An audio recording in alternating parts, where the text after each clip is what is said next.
everybody, and welcome back to Access Point. I'm your co-host, Joel. Join me with Chip. So we just spent some time, actually quite a bit of time, talking to Martin Kuppinger about all sorts of things. He's been in the industry a very long time. He knows probably everything there is to know about IAM. And so we covered a number of topics that I thought were really useful, anywhere from like IAM hygiene to AI and non-human identity, passwordless access, and some great advice at the end. I mean, one of the things that I feel like I really took away from here is that people really need to double down on those foundational IAM programs, or the future is going to be very, very, very hard for them. What about you, Chip? Yeah, couple things. I've interacted with Martin for quite a while. I do think he's a different analyst than a lot of the other analysts that are out there.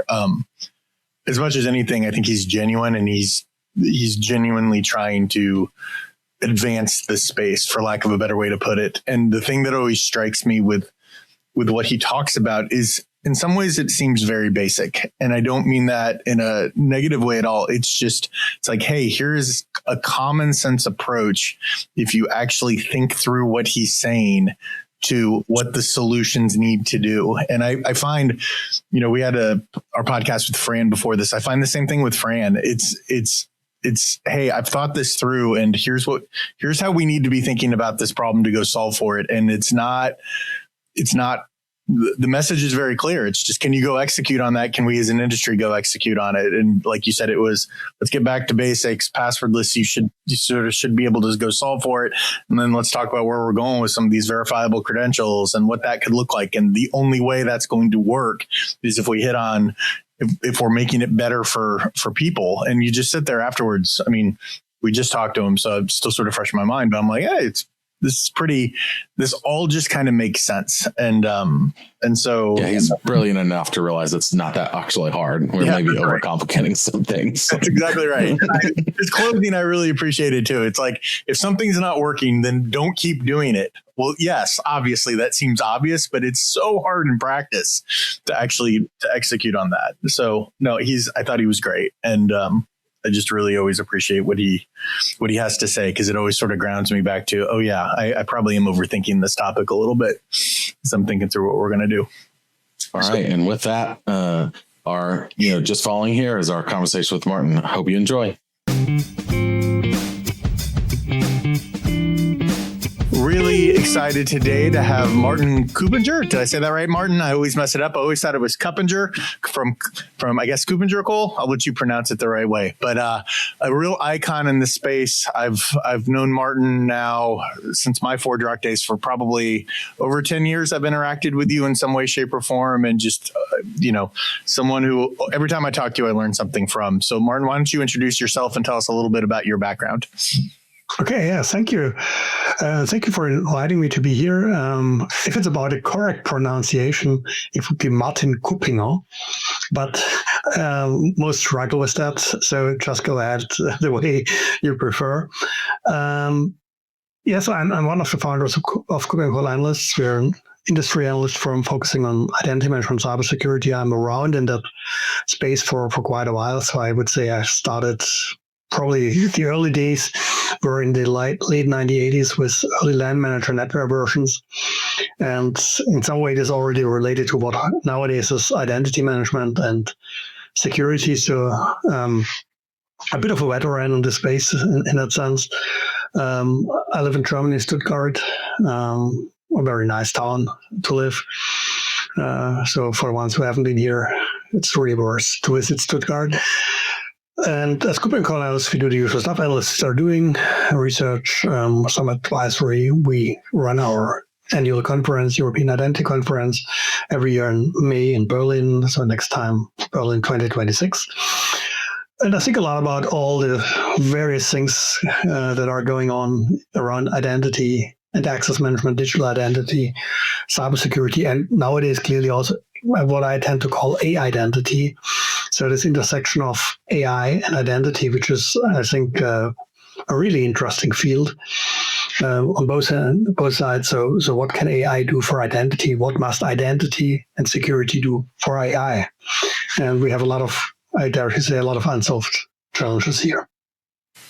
Yep, that's great. And, I think we're going to spend 30 to 45 minutes just talking about themes that you're sort of seeing across the industry. So sort of right now we're actually recording this in December. So we're really looking forward to 2026, depending on when people listen to this. But themes that you've seen over 2025 and then where you see big themes going in 26 and what we need to do. So I think you hit on a little bit there, but really when you look back at 2025, sort of give us your summary of the state of sort of identity and access management and what you're seeing going on across major themes across the industry. Yeah. So one of the things I have to say I struggled a bit with was, I would say a bit of a continuum in new terms popping up. So there's clearly non-human identity management. Some also call it machine identity management. And some of the variants around that. But there are also things like ISPM, so Identity Security Posture Management, IWIP, Identity Visibility and Intelligence Platforms. Definitely not a platform. And others popping up. And I think that carries a bit of a risk because the one thing is it tells a bit of the story of you just need a tool to fix problems you have.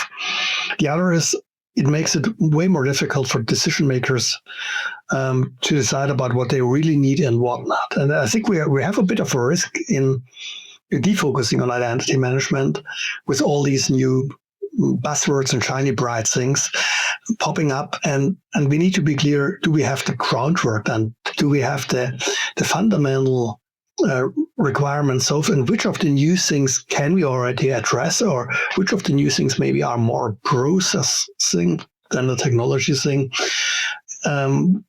So this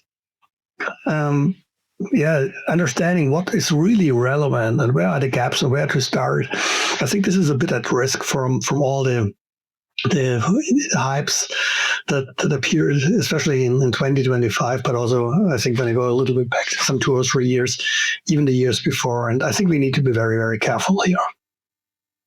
So we've ended up having this dynamic of like acronym sprawl as well as, permission sprawl and, AI sprawl, right? All of these issues. And you're like some fundamental, like, I don't know if this would be fair. You're sort of arguing at some fundamental level, like it's IAM and we need to make sure we do that right before any of this, newness would be like is even valuable. Let's bring up a simple example, IWIP. So with this promise of saying, I provide you with visibility and insight about the entitlements of the identities you have. The cynic in me could say, if you have done your IGA project, so life cycles, managing access and all that stuff well, you probably won't need IWIP. And if you need IWIP, then the best thing you can do is to look at why are you not yet there? What do you need to do in processes and all the other areas first to make it really work? And so I think that is a bit of my point here, that it's very worth to think about, did I do the groundwork well? Because then some of the other things may disappear. There are other areas like this entire field of non-human identity management where we clearly need to do something. We didn't do a good job in that area until now, basically. But we also need to be way more precise in terminology. So non-human identities, for me, that's just an umbrella term. And so Felix Gatkins, a former Gartner analyst and a good friend of mine, he pointed out that also his cat or dog would have a non-human identity. So it's a very fuzzy term. And I think for our purpose, we then also need to differentiate what is really different within that. So it's not that all of these non-human identities we look at in identity management are equal. So we have some which are, I would say, pseudo-human identities. These are the shared accounts, functional accounts, technical accounts we've been managing with our privileged access management for quite a while.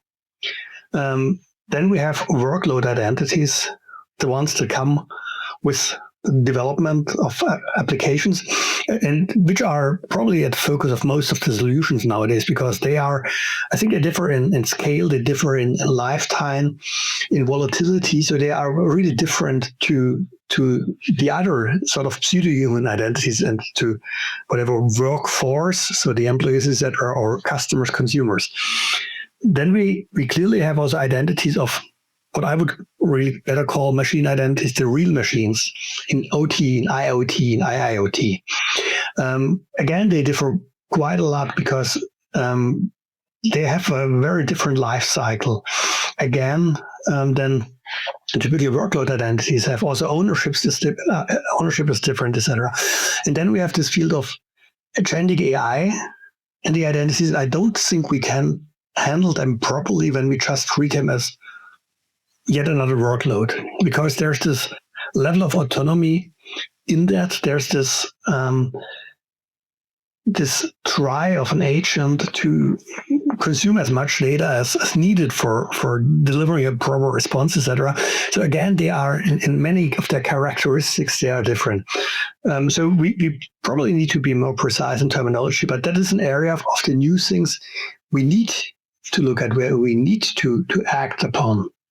But still it is, we then still need to think about, are we good enough in all the other things? So are we there with passwordless authentication for everyone where we want to be? Because this is a really fundamental challenge. Are our standard life cycles good enough for everything? Is our PAM project where it should be?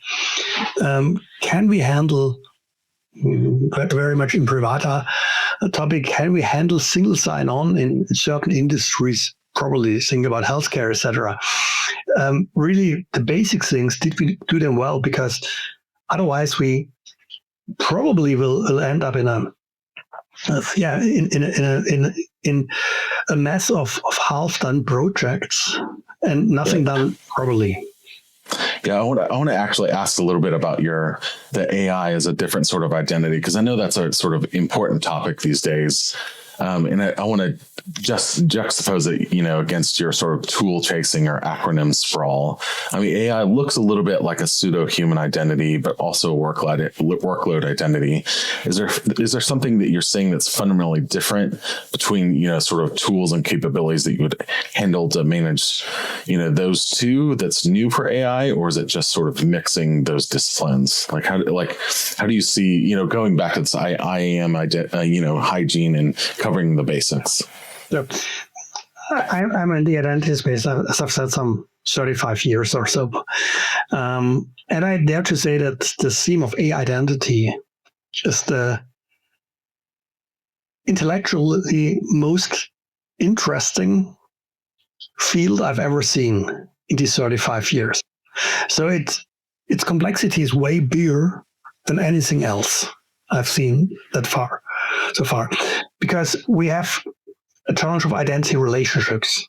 So there are humans, there are agents that may talk to other agents, that talk to MCP servers or via A2A or in other forms with other systems. Agents even may create agents. We change, so we have this relationship thing. We have interesting challenges around authorization. So if I have an MCP server, I need to define which agent can do what. As a human, I want to restrict what the agent does on my behalf, etc. So then we have, how do we avoid that LLMs are fraudulently changed? How do we keep the data under control? How do we handle learning in these models, etc.? So there are so many different challenges around that goes way beyond whatever the level of identity or secret management we need to apply for an API token. So it's really a very different playing field, and I think this will be something we need to find solutions quickly for the biggest challenges, but also need to work on a more holistic, more integrated solution approach over time. where probably also standards are lacking. Some are there, some not, etc. But I think it's way bigger than everything else, and it's very different from everything else. Also because I think the access model is very different. So usually you grant, for instance, a service account in the cloud, certain permissions to do something with certain resources.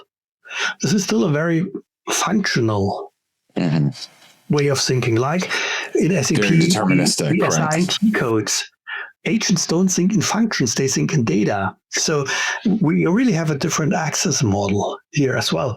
And all these things are really different from other domains. So I think we are well advised not to treat agentic AI and agents there in their access the same way as other workload identities. This would be a very dangerous, I dare to say, oversimplification. It's interesting. So going back to your first point on that, we talk to customers, but we talk to large hospitals who still don't have a basic PAM solution. And it's shocking in a lot of respects. Like Joel and I will talk about it sort of behind the scenes, but just pretty openly, it's one of the areas we said, hey, we're in healthcare and we're in these hospitals. We sell a PAM solution. It's a potential for growth. If you are one of these hospitals where you are, or any system any customer doesn't have to be a hospital, but you don't have the fundamentals, I would still say PAM is pretty foundational from an IAM strategy perspective.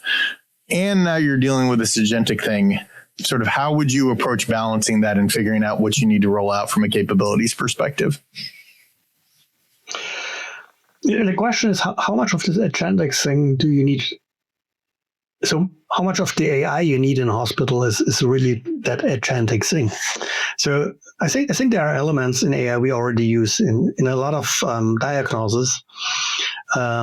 There's AI used to support, to augment the people in the hospitals to find whatever, identify potential cancer earlier, to do all of these things. And this is nothing fundamentally new. But I think that is a relatively restricted domain with a relatively closed learning model. It's not this broad world of ChatGPT and all the others, Gemini, etc. It is really a very, very focused use case. And so that means also you have a bit of a closed box, which you can control. I think the point is then, at the end of the day, really more about how do you handle the different humans, which is, I would say, for many hospitals still not very well solved problem, especially with all the high turnover here. So usually your patients change permanently, but also the doctors, the nurses may change relatively often. You have a lot of other people working there, from cleaning to safety to whatever else. You have usually a lot of students and others having access to certain data, and then you have the patient data stuff, etc. And I think that it would be really this part, and then ensuring that everything that is really IT backed in medicine is really well protected. So who can use these tools around whatever kinds of diagnosis? Who can exchange data with whom? And this, so really doing proper management of access to all these tools, of authentication, of the life cycles, of privilege access management, plus things that are a bit more specific, like the enterprise single sign-on. So how do you ensure that every access is authenticated, but in a way that does not interrupt? So one of the dynamics that... Yeah. Oh, I was gonna say one of the dynamics there though. So like without foundational pieces like PAM, like could we ever hope to solve the AI identity problem, like or even start wrapping our arms around it? Are they disconnected enough, or it's like no, without the foundational pieces, like you're in trouble? That's a better way to ask sort of what I was asking. It doesn't have to be PAM. It could be IGA. It could be SSO. It could be whatever it is. But yeah, or sort of that's right. And I think the simple answer is no, we can't. So we need to look at the new challenges, but without proper basic sort of identity or cyber hygiene, we will fail. So we really need to do these things well. And I think this is one of the big risks. And I'm also getting really annoyed by the fact that when I do something in the internet, when we go closer to Christmas or to the holidays, we tend to maybe shop a little bit more in the internet and whatever, or a bit of wine here and stuff there, etc. And my gut feeling is that still in at least 90% of the cases, I still need to register if I register with username and password in 2025. And this will continue to happen in 2026. Years after, I think the CISA said username password is not a secure mechanism anymore. And we all know that this is really one of the entry doors for every attacker. So most attacks are identity based. And still, we see it every day. And we have the alternatives. It's not that this is something we wouldn't have. Really, not even in many organizations, we are not even internally for the employees at the point that we probably work passwordless. Even while, and I think this is the thing, passwordless authentication today can be maybe except of the passkey implementation of Amazon, which is really not very user friendly. At least not when you need to use it with different people, like we do in most families do with Amazon accounts. So if you have multiple people, a lot of devices, then it doesn't work really well. But that's a separate topic. But a lot of the passwordless stuff we do delivers what we always should do in identity and security. It combines security and convenience, and this is not about balancing. Balancing security and convenience is nonsense. This is one of the sentences that always drives me crazy. We couldn't agree with you more. Because if you balance, it's very simple. If security goes up, convenience goes down. If convenience goes up, security goes down. So this can't be a target of anyone. So balancing security and convenience is a misconception. Combining it makes sense. And a lot of the things we see in passwordless authentication actually do it. They make it way more convenient and more secure by device bindings, etc. Yeah, and that goes back to sort of this dynamic of, if we haven't done fundamental things in our IAM program, like killing the password potentially, right, which is the number one source of breach since probably your NetWare days. It's a really important sort of technological move. Beyond passkeys and maybe aside from Amazon's passkey, what else should people be looking forward to in 2026 around sort of passwordless tech that's you think promising? We will clearly see more impact of digital identities that are in wallets. So there's this momentum in the EU with the EU Digital Identity Wallet. We saw the announcement of Apple recently. Google has it for a while. Probably all not as groundbreaking as a lot of people say, but at least it will have an impact when you carry around certain IDs, when you can use a verified identity, for instance, to register somewhere. And if we do a good job on that, we potentially can simplify the onboarding processes. We can simplify payment process. We can simplify authentication by integrating this. We can, over time, that's the really compelling part, also improve our business behind that.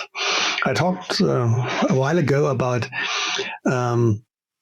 applying for a loan, if everything of that is something that you have as a verified credential, as it's called, so something which is proven, like your salary statements, your real estate information, your marital status, whatever else, what you may need for a loan, then the bank can start automating this process, which reduces process costs, which over time will reduce AML and KYC costs. And then we are talking about, for large banks, about hundreds of millions and more per year. And then there's a real business case behind it. So the first step anyway will be, we will see some impact of these initiatives, and hopefully it really makes things easier. But I think also when we go to the web, virtually everyone supports, for instance, a payment with PayPal and some other methods. Let's take PayPal. It's still interesting to see how many websites support PayPal but don't offer that you say this sort of quick checkout with PayPal, where all your shipping address information, all the other information is automatically provided. So in most cases, I still have to enter my shipping address and all that stuff. And then I can say I pay with PayPal, even while it could be the other way around. So I think what we need to learn is, with all of these things, how do we make the best value out of it? So, and how do we simplify the life of the consumer and customer and user, regardless of the use case? And I think this is still something where we have quite some way to go. And I think for enterprises, it's, for most use cases, passwordless authentication is anyway pretty straightforward. And then there are other specifics. We talked about healthcare. We clearly have, for instance, if you go in the pharmaceutical industry or in the chemical industry, in the laboratory, then you may have environments where a fingerprint doesn't work because people are wearing gloves and masks and all that stuff. So we need also to look at the edge use cases, which are then sometimes the bigger challenge, or not every first-line worker has a company deployed smartphone as a second factor. So how do we handle that? Which can be a very large edge use case. But that is, I think, something where we can do a lot for convenience, a lot for security, by, again, doing the things we have available for a while, just doing them properly. You hit on a couple things. You hit on a lot there. One of the things I'm really excited about was the Apple announcement. We've been looking quite a bit at sort of looking at decentralized, looking at verifiable credentials, looking at all of those pieces. I'd be curious, digging in there a little bit, what you think that impact sort of will be. And I'll just share our perspective was, at least in the US, we were trying to figure out if there was a path to verifiable credentials really working where we thought there would be adoption. And quite frankly, the standards and sort of the integration points weren't standardized enough, for lack of a better way to put it, for us really to say, hey, this is the path forward for us to go solve for it. And we think that Apple will be will really help in that, both really whatever the use case is, whether it's us using it for that enterprise use case or using it for that SIAM use case. So I'd be curious your thoughts if there are other things there, because I know we're pretty excited about that as a path forward. Yeah, I'm a bit more skeptical, honestly, because I think it's, at the end, it's, if you just put your mobile driver's license or something into your wallet. But when I think about this, I think the point is, wallet for itself is the wrong term. We should think probably more in a complete rack of information with all the folders and stuff we have today in paper form. That should be what we should have available in a digital form. And then it's way more than a wallet, because the more we want to support business process beyond sort of a verified identity, going really into what I described earlier, or if we want to describe scenarios in the enterprise, we will need more information. So for the enterprise, it might be that I say, okay, I bring my verified identity and I on board to a company. So I become employee of KuppingerCole Analyst. I have proven that I'm Martin Kuppinger and live whatever in Stuttgart in a certain address, etc. So that part comes from the wallet. Then KuppingerCole may say, okay, then let's add sort of verified credential of the employment status and the job title. Then I do a project at a company, and that company says, "Oh, I know this is Martin. I can verify it. This is he's at KuppingerCole. He has this job title. He's right now. I say he's in this project, and he has that role in the project. And based on that, we could automate all authorization. We wouldn't need to manually say Martin has access to that or that. It could be all policy based if we have way more verifiable credentials. I think this is where we still a good step away. And the other thing is, which works potentially somewhat well, maybe in an Apple ecosystem, but even there, not perfectly well, I dare to say, but not in more heterogeneous ecosystems globally, or different types of devices. That is, we all, or most of us, don't have just one device. We have a lot. Sometimes we have different devices for the personal and the business life. And honestly, I don't want to put everything manually into each wallet. I want to have roaming verifiable credentials, which is relatively difficult because we currently come from a device binding, so hardware binding, not a human binding. And I think we need to fix this. Because when I would apply for a loan, I probably would use my desktop computer. But when I check in for a flight, I probably will use my smartphone. But I don't want to duplicate the ID cards manually or do the same onboarding process multiple times. And then I think we also need to think about how does this work in a global context. So if you're whatever a skiing resort somewhere in Switzerland, and you want to digitize everything for the people traveling in from more or less all over the world, then you will end up with a lot of different wallet types. And you have some information on by the way, the most common digital identity we have is our biometric passport. Because there's a lot of machine-readable information on it with a verified identity we can use. So we need to mix different approaches. And this clearly will be an interesting issue on the backend side. So first, how can we deal with all of that? And what is the wallet versus the service on top of the wallet? So I think we're still at the beginning of this journey. But if we do it right, a lot of things can work much better. But we must not forget that there are billions of people out which don't own a phone with, for instance, with a secure element. When you go to Africa, when you go to other regions, then you won't find the newest iPhone as the standard. And as you look over to 2020, I mean, so that like first off, like I think I agree with you about your sentiment about like we're far away. Although I do like I don't know if we could call it like not a digital wallet, but like a digital file cabinet, because that makes sense with like the enterprise use cases, right? Let's sort of attach, and that goes back to sort of attaching security and convenience together. But like, do you see anything in the market that's going to like move the needle forward on these verifiable credentials in 2026 and solve some of those gaps that you were just talking about? Like, anything in particular that's going to, help push us forward?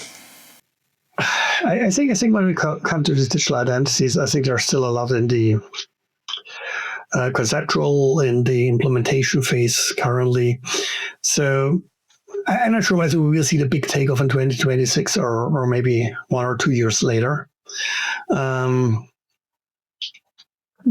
I think at least we are on our journey towards sort of a broad usability of that with a ton of implications we need to figure out. So I heard from people in the US that they say they don't like that much the idea of a mobile driver's license, because when they're stopped by the police, they would need to hand over their phone first, which would factually give access to more than just a mobile driver's license. And the sort of the standard driver's license might be way more appealing in certain scenarios than the mobile driver's license.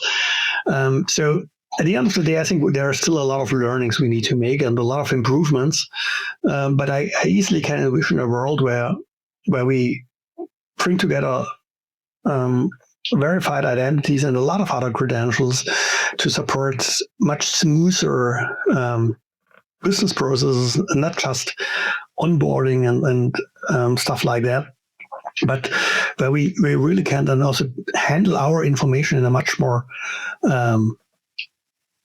balanced manner and frequently to the benefit of all. So let's take all this. I think we Europeans, with our GDPR privacy regulation, we are guilty for all these cookie consent boxes that pop up, which is really a usability nightmare, and no one understands it. No one can really deal with it. And but envision that we use verifiable credentials for sort of granting consent under certain conditions. In that case, the party that gains consent knows that I'm really exactly interested in a certain thing, potentially. I could say, okay, I'm looking for a new car. I give consent to certain parties to provide information to me. And then this is way for a way higher worse than just displaying adverts no one is interested in, like from all these cheap Chinese online resellers, where I never would buy anything from, but I still see the displays every now and then. Just annoying. It's just wasted money at the end of the day. If I tell someone, this is I'm really interested in, the value is much higher. So at the end, both sides could benefit. The losers maybe would be the ones who are in between and pushing out all the blindly pushing out all the adverts. But okay, not everyone can win. Oh, cool. So to wrap up, what I think I've heard, we started with sort of a message of, I would say, back to basics. So making sure we solve for basics and getting the right tools, but also processes, tech, and human components around sort of the foundations of what made up a solid identity and access program, and really getting back to those core things. Also being very purposeful. So we talked a lot about AI, right? And making sure that we've got the right, that we're thinking about agentic slightly differently than we're thinking about non-human identities with workloads. We talked very briefly, well, not that briefly, about passwordless and where that's going. And interesting conversation, digital credentials, verifiable credentials, but also I think, Martin, what I heard from you is this is solvable in a lot of respects. We just need to make sure that we're thinking about human interaction and we're driving a better experience as a part of really bringing that forward. And then a lot of interesting conversation there about where this is going, when what we need to be thinking about and where we're going longer term. If we're thinking about globalization of sort of decentralized and wallets and how that can all work together.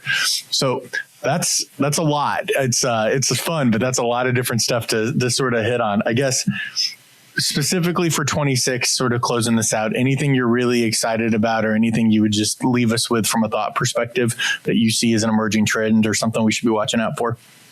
I think lots of trends. I think we touched several of them already, but I think maybe more a bit of an advice. And I think that's an advice to both the vendors and the end users. It's very worse if we can't solve a problem well, to not just continue to small steps of at least felt improvements in solving this problem, but stepping back and thinking about how can we maybe tackle it in a very different way. I'll give you two examples. So recertification or access certification, however you'd like to call it, I still don't know a single organization worldwide where anyone would say, hey, next week, the next access certification campaign starts, and my departmental managers are so glad that they can do it again. It's so much fun to them. Never heard about this. So if there's something which never works well, let's think about how can we do it differently and better, because the results of access certification mostly are rubber stamping. The other example is, for instance, the reduced lifetime of secrets like in TLS certificates. Obviously, if you go down from whatever, I remember 3 years to 90 to 45 days, it's just curing symptoms. It's not fixing the cause.